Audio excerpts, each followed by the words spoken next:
I don't know if it is just నాతోనే అవుతుందో ఆర్ఎల్స్ మీతో కూడా అవుతుందో లేదో అని.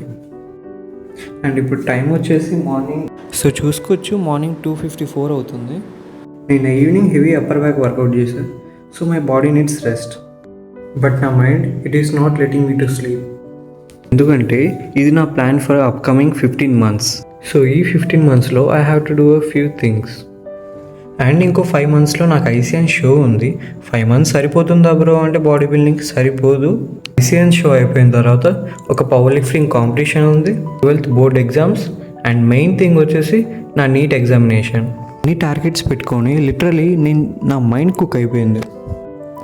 అరే నువ్వు చేయగలవా, ఆర్ఎల్స్ neat and ICN show win అవ్వగలవా, ప్రతిరోజు నా మైండ్లో రన్ అవుతూనే ఉంది. సో లాస్ట్లీ అంత ఆలోచించిన తర్వాత నా మైండ్లో అయితే ఒకటే రన్ అయ్యేది, అంత ఈజీగా గివప్ ఇవ్వలేనని. ఒకవేళ మీరు అనుకుంటే ఎందుకు బ్రో ఇవన్నీ నార్మల్గా చదువుకోవచ్చుగా అంటే, సో నా లైఫ్ని నేను ఎంత హార్డ్గా ఆర్ఎల్స్ నేను ఎంత కష్టపడి నేను ఎంత ఎఫర్ట్స్ పెట్టి నేను నా గోల్ని రీచ్ అవుతానో, అండ్ అప్పుడు I can reach the top 1% mind set.